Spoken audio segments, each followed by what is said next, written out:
The basis of all Indian philosophy, particularly the teaching of those books called the Upanishads, which are really the distilled essence of Hindu thought. The basis is called the self. And this word in Sanskrit is Atman, and that means self in the vastest possible sense and the most inclusive sense of the word. It means yourself, and it means also self as such, existence as such, the totality of all being. And of course, this is something that one cannot talk about in the sense of talking about it logically. You can talk about it. A poet can talk about anything, and the Upanishads are very largely poetry. Of course, everything in the world, knives and forks, tables and chairs, trees and stones, are indescribable. Korzybski referred to the physical world as the unspeakable world, which was really rather a funny name, because it has two edges. It's, of course, something you can't say anything about, that is to say, it is ineffable, but it's unspeakable also in the sense of the word meaning something taboo. And we shall see as we go on wherein that taboo consists. But from the standpoint of logic, we can't say anything about everything. Because in order to say something about something and state it logically, you have to be able to put it in a class. But now a perfectly logical person would therefore say that the notion of the self, the Atman, as the fundamental reality in which everything else exists, is meaningless.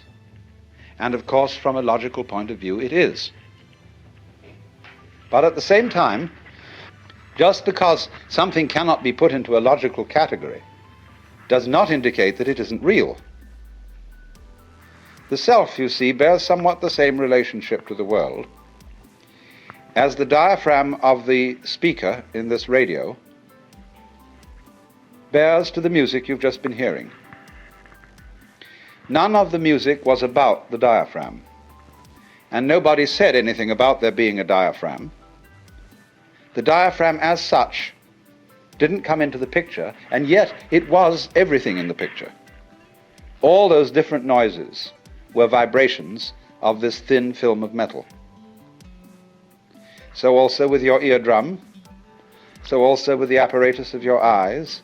So one might ask then, just as you say, well, what is it on? What is the music on? Is it on tape? Is it on a speaker? Is it on a drum? Whatever the variations may be. We can ask the question, what are you all on? What is all this on? And the Hindus answer, it's on the self. Like we say, this one's on me. It isn't that there's only one self in the sense that is taught in a philosophy called solipsism. Solipsism is the idea that you are the only person who exists and everybody else is your dream. Nobody can prove that this isn't so, except I'd like to see a congress of solipsists arguing as to which one of them is really there.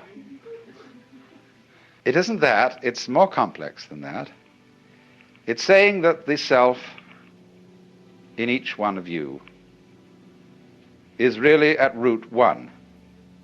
Just in the same way that you have all over your body millions of nerve ends.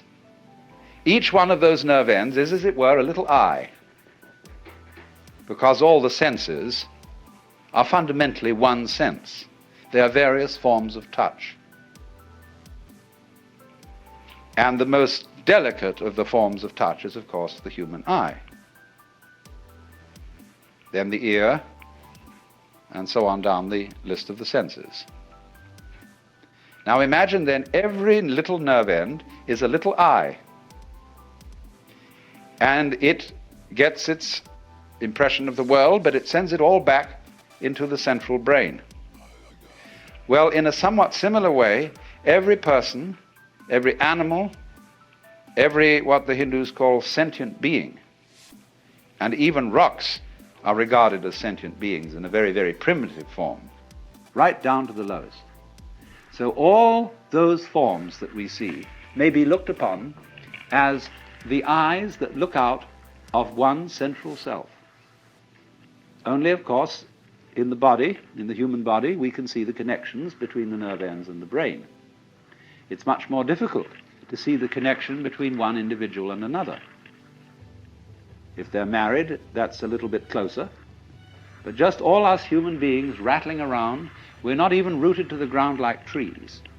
And therefore it's very easy for us to form the impression that I am only what is inside my bag of skin, and that myself is a different self from yourself, and we're all, therefore, fundamentally disconnected.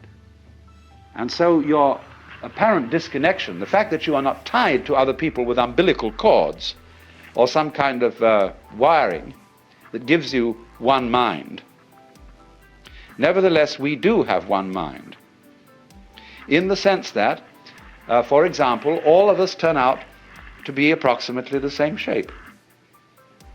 2 eyes, 2 nostrils, a mouth, 2 hands, 2 legs, and so on. A haiku poem, Japanese haiku, says 100 gourds from the mind of one vine. And so it is with people. And so it is with everything in the world.